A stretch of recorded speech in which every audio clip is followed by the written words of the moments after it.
TWA 후디니에 오신 여러분 진심으로 환영합니다. 이번 강의에서는 어치비브 밥 그리고 어치비브 랭글의 첫 발을 떼기 전에 어치비브 밥 그리고 어치비브 랭글에 대해 드릴 말이 있어 영상을 제작하게 되었습니다. 이번에도 역시 짧게 만들지 못했어요. 긴 이야기지만 느긋한 마음으로 한번 들어보고 본 강의를 들으셨으면 합니다. 바로 본론으로 가실 분은 화면에 표시된 시각으로 이동하시면 됩니다. 자, 우선 TWA 후디니를 이 영상을 통해 처음 만나는 분이시거나 TWA 후디니 최초 입문 강의 시리즈를 모두 보고 싶은 분은 상단의 카드를 꼭 확인해주세요. 하나 더, 이번 영상은 최초 입문 강의 3강 파트 4를 들어가기 전에 꼭 한번 보고 오시길 권장드리는 이야기 위주의 영상입니다. 마치 처음 조립 컴퓨터를 맞추려는 친한 동생에게 CPU는 어디 거가 좋고 그래픽카드는 뭐가 좋고 이런 이야기를 시시콜콜하게 TMI 하는 그런 영상으로 생각하면 될 것 같아요.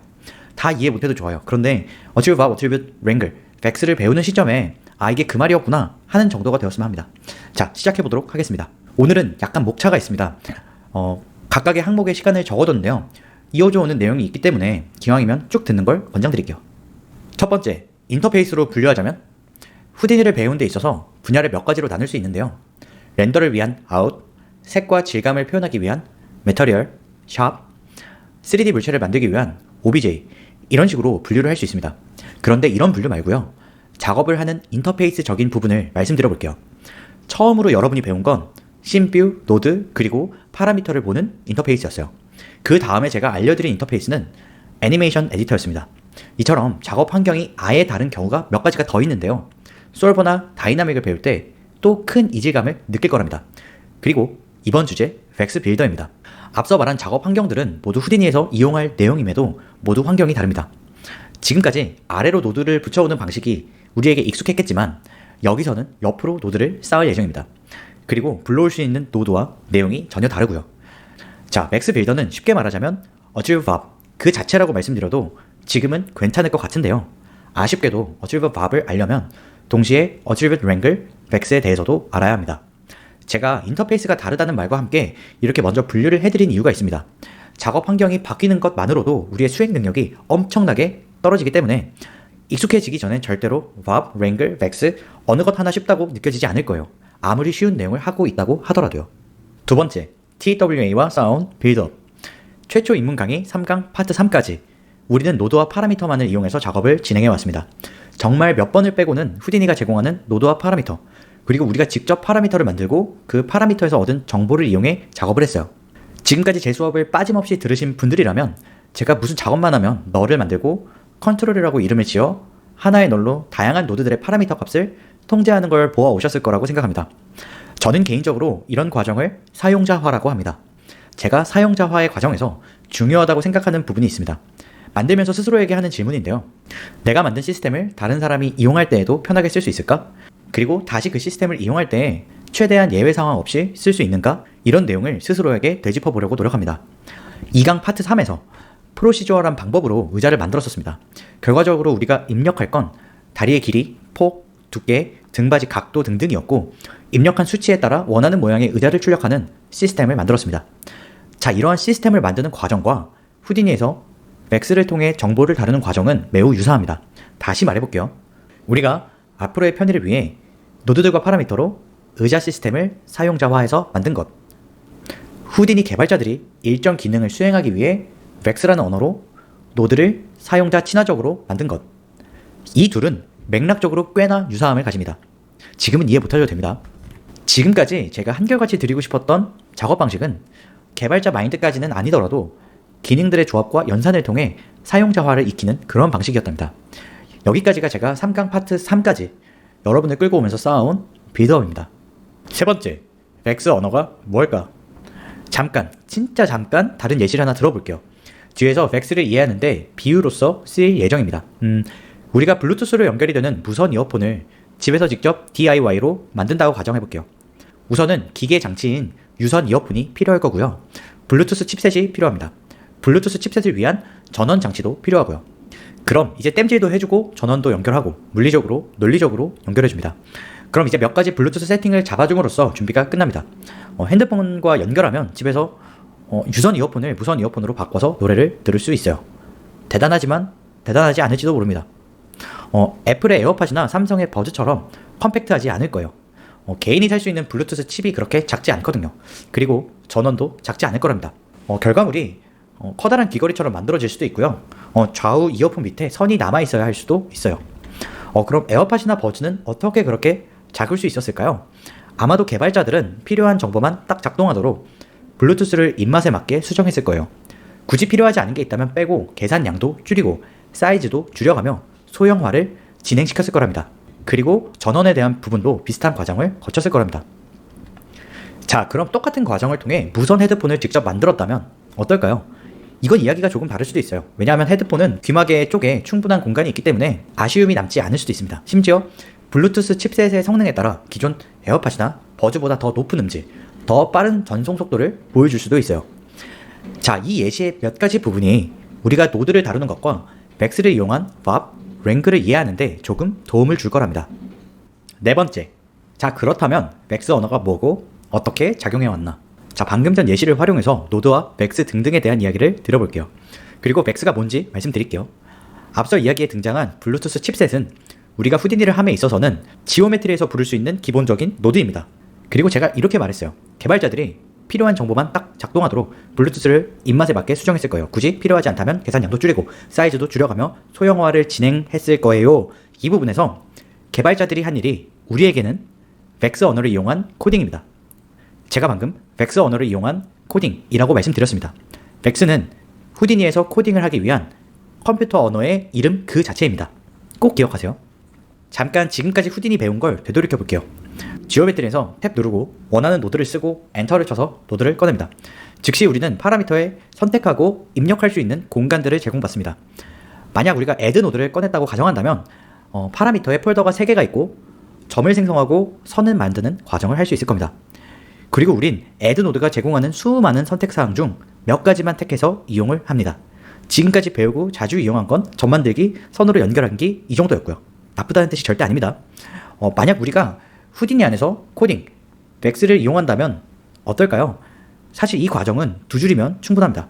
그리고 불필요한 데이터를 이용할 일도 없죠. 그럼에도 우리가 이용해온 add 노드에는 왜 그렇게 많은 파라미터와 선택사항들이 있었을까요? 이 부분은 약간 후디니 개발자의 입장에서 생각하면 도움이 됩니다. 우리는 당장 add 노드의 모든 코드를 뜯어서 볼 수는 없습니다. 하지만 추측해 볼 수 있어요. 후디니 개발자 입장에서 add, 점, 선, 면을 만들고 다루는 과정에서 사용자에게 이런 내용이 같이 있으면 도움이 되겠다. 이건 폴더로 정리해서 선택하게 해주자. 이런 내용을 코딩으로 만들어 둔 것이랍니다. 실제로 add 노드는 add point, add vertex, add primitive 등등의 맥스 코드로 이루어져 있고 원하는 값을 입력하도록 파라미터의 형태로 시각화된 겁니다.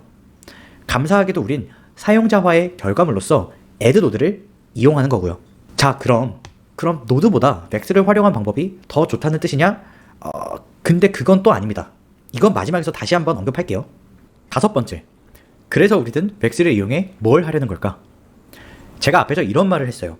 사용자화를 통해 시스템을 만드는 과정과 후디니에서 맥스를 통해 정보를 다루는 과정은 매우 유사합니다 라고요.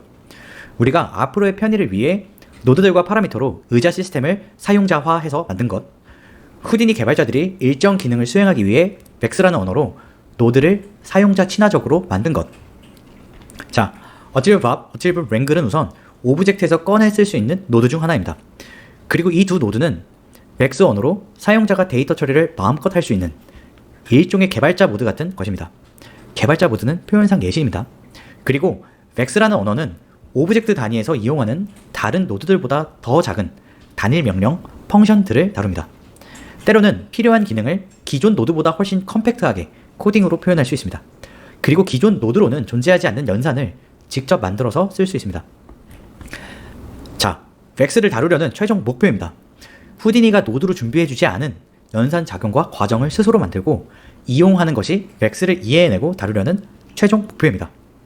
제가 방금 후디니가 노드로 준비해주지 않은 이라는 표현을 썼는데요. 이게 무슨 말이냐면요. 시계 애니메이션을 만들기 위해 우리가 파라미터 상에서 정보들을 가공했었습니다. 시계 쌉, 시계 노드, 이 정도면 클락 노드 이런 식으로 있을 법도 한데 절대 그렇지 않죠. 후디니는 우리가 원하는 정보, 우리가 기대하는 정보를 바로 제공하지 않습니다. 이 부분은 사용자의 재량과 역량인 부분이기 때문이죠. 그럼 우린 맥스를 이용해 어떤 것들을 조절하고 만들 수 있을까요? 예를 들면 내가 원하는 선의 속성을 줘서 이건 딱딱한 물체의 컨스트레인이다. 이건 잘 부러지는 물체의 컨스트레인이다. 이런 것들을 정해줘서 시뮬레이션 데이터를 얻어낼 때 이용할 수도 있고요. 연기가 공기 저항 속에서 어떻게 흐를지 벡터 필드를 만들어 정해줄 수도 있습니다. 점에 Ag라는 속성을 부여해서 색으로 묘사해주기도 하고요. Ag라는 속성에 따라 크기가 바뀔 수도 있습니다. 충돌한 물체가 부러지는데 몇 번째 충돌부터 반응하지 않을지 이런 것까지 이런 것도 직관적인 예시고요. 벡스를 잘 활용하면 우리가 논리적으로 표현할 수 있는 대부분을 통제하고 만들어낼 수 있습니다. 중간 요약입니다. 어질밥과 랭글은 지금까지 배운 인터페이스와 달라서 익숙해지는 것만으로도 골치가 아플 수 있다. TWA에서 노드와 파라미터로 배운 내용은 사용자화를 익숙해지게 하기 위함이었다. 사실 후디니에는 벡스라는 코딩 언어가 존재하며 대부분의 노드가 우리의 편의를 위해 인터페이스화 되어 있을 뿐 알고 보면 다 코드로 이루어져 있다. 그리고 후디니는 우리에게 개발자 모드 겸 어질밥과 어질밥 랭글을 후디니 기본 노드로 제공해줬다. 그리고 TWA 말에 의하면 벡스를 알면 엄청나게 많은 걸 할 수 있다고 한다. 자, 여러분, 어려운 내용은 거의 다 끝났고요. 이제 조금 더 가볍게 들어도 될 것 같아요. 6번째, 어질밥과 랭글 특징과 차이점. 자, 정말 많이 오셨어요. 이제 곧 끝납니다. 기본적으로 어질밥과 랭글은 똑같다고 생각하셔도 됩니다. 역할과 수행 능력 면에서요. 그리고 우리가 작업을 할 때 장점으로 가지고 갈 수 있는 내용이 조금 다릅니다. 각각 둘의 가장 큰 특징을 말씀드릴게요. 랭글은 코딩 방식 그 자체입니다. 그래서 벡스의 문법을 알아야 합니다. 왑은 코딩과 펑션을 노드화 그리고 시각화한 것입니다. 왑에 들어가면 펑션에 필요한 내용이 따로 파라미터로 있습니다. 7번째, 어질밥, 어질랭글. 뭐가 더 편한가요? 뭐가 더 쉬운가요? 그런 거 없습니다. 아직 왑과 랭글을 안 다뤄보셨다면 편견 없이 둘은 같은 거다 하는 마음으로 배우길 추천드립니다. 몇몇 기능들에 있어서 왑이 펑션 자체를 시각화해둔 부분들이 있기 때문에 편리한 게 있고요. 벡스로 쓰면 간단한데 왑으로 하자니 골치 아픈 기능들도 있답니다. 제가 후디니 공부를 처음 시작할 때 얘기를 살짝 드릴게요. 왑과 랭글에 대한 개념이 없었고 코딩 지식이 전혀 없는 상태였어요. 그때는 어치블 왑이 조금 더 쉽다고 느꼈고요. 어치블 랭글, 벡스는 어렵다고 느껴졌던 것 같아요. 코딩을 몰랐으니까요. 첫 시작은 대부분 누구나 그런 것 같고요. 어치블 랭글에서는 벡스 코딩에 필요한 문법을 요구합니다. 단 한 번도 코딩을 하지 않아 본 사람에겐 세미콜론, 이것조차도 어색한 게 사실입니다. 그리고 타이핑하고 있는 내용이 머릿속으로 잘 그려지지 않을 수 있어요. 처음엔 누구나 그렇습니다. 반면 어치블 왑은 코딩 문법 자체를 요구하지 않습니다. 원하는 펑션을 부르고 연결해주는 과정만 있기 때문이죠. 그런데 또 이것도 조금만 익숙해지면 어치블 왑이 불편해지는 시점이 옵니다. 펑션의 기능을 다 알고 요구사항을 모두 아는데 굳이 선으로 하나하나 연결하는 게 불편하기도 하거든요. 아까 이런 말을 했습니다. 자, 그럼 노드보다 벡스를 활용한 방법이 더 좋다는 뜻이냐? 8번째, 노드 vs 어질밥, 어질밥, 랭글. 자, 이 내용은 짚고 가야 합니다. 아까 언급 다시 하기로 약속했으니까요. 이미 제 이야기의 맥락을 들은 여러분은 제 답을 알 거라고 생각합니다. 이 중 뭐가 더 좋다 이런 건 없습니다. 노드는 여러 벡스 펑션들과 내용들을 사용자화 해둔 거고요. 왑과 랭글은 직접 필요한 내용을 벡스를 이용해 코딩하는 거기 때문에 단계, 레벨이 서로 좀 다릅니다. 너와 나의 레벨이 달라처럼 무엇이 우월하다의 이야기가 아닙니다. 너와 나의 역할 분야가 달라 이렇게 이해하면 좋습니다. 자, 작업 면에서 그리고 공부 면에서 노드와 어질밥, 어질밥, 랭글 무엇을 더 공부해야 될지 무엇을 이용해야 될지 알려드릴 건데요. 작업 면에선 효율을 따지는 게 제일 중요합니다. 여러 가지 복합적인 기능들을 담고 있는 노드를 이용하는 게 훨씬 유리한 작업이 있고요. 논리적으로 떠올려지지만 노드로 구하기 까다로운 계산값이나 처리 과정은 어질밥, 어질밥 랭글로 구하면 더 유리할 때가 있습니다. 공부에 있어서는 노드들 엄청 많죠. 그 노드들 공부하는 거 엄청 중요한데요. 어질밥, 랭글을 꾸준히 공부하는 게 더 중요합니다. 그게 후디니 인생에 있어 조금 더 개발자 마인드에 가깝습니다. 벡스 공부를 위해 배우는 코딩의 내용은 결과까지 가지 못하고 연습의 용도로만 쓰이게 되는 경우가 많습니다. 그럼에도 벡스의 지식을 높이면 높일수록 좋습니다. 잠깐 다른 당부를 하나 하자면 벡스에 자신감이 생길 쯤 작업을 할 때 모든 걸 벡스로 다 해결하려고 집착을 부릴 때가 분명히 옵니다. 큰 영양가 없는 곳에 많은 노력을 낭비할 수도 있어요. 노드가 있음에도 불구하고요. 간단히 해결해줄 노드가 있다면 노드가 더 좋은 선택이 될 수 있습니다. 후디니 개발진이 버전 업데이트 때마다 새로운 노드를 만들었다는 걸 자랑하는 이유는 합리적으로 필요할 만한 내용을 가져오기 때문입니다. 마무리, 그리고 3강 파트 4에 들어가며 제가 유독 말이 많았습니다. 강의에 들어가기에 앞서서요. 이유가 있습니다. 그만큼 중요하고 후디니 인생 일생일대의 전환점, 그리고 머스트 극복 지점입니다. 그런데 제가 처음 벡스와 맙을 공부하는 시점에 저는 이런 말을 해줄 사람이 없었습니다. 그래서 호기롭게 시작했고 진심으로 공부의 길을 잃어 포기할 뻔도 했었답니다. 후디니를 잘하려면 코딩 해야 해, C 언어 잘해야 해, 파이썬 해야 해, H 스크립트 알아야 해, 후디니 잘하려면 뭘 잘해야 할까, 이런 식으로 후디니를 하기 위해 후디니를 떠나게 되더라고요. 제 생각엔 그럴 필요는 없거든요. 자, 벡스는 어렵습니다. 공부할 분량도 어마어마하고요. 그런데 맥락 없이 공부를 시작하면 너무너무 버겁습니다. 노드 다루기도 바쁜데 코딩이라뇨. 그럼에도 극복하고 여러분의 무기 중 하나로 만들어내야 합니다. 이 부분은 바뀌지 않을 것 같아요. 미리 져야 할 겁은 다 드리고 막상 공부할 때 별거 아니네, 할만하네, 이렇게 느끼시길 바라는 마음에서 말이 길었답니다. 제 이번 영상을 들으시면서 아예 모르는 사람들에겐 이게 대체 무슨 이야기인가 싶을 수도 있어요. 왜냐하면 이 내용은 컴퓨터 조립을 한 번도 해보지 않은 동생에게 그래픽카드는 말이야 어디 CPU랑 맞물려야 호환이 잘 되고 램이 어쩌고 저쩌고 TMI 한 것과 다를 바가 없습니다. 자, 이제 실전입니다. 막상 해보고 겪어보면 다 이해하시리라 믿습니다. 이 영상을 보고 겪는 벡스와 이 영상을 보지 않고 겪는 벡스가 다를 거라고 확신합니다. 진심으로 여러분의 후디니 학습을 응원합니다. 3강 파트 4 어치브 밥, 어치브 랭글에서 뵙겠습니다. 감사합니다.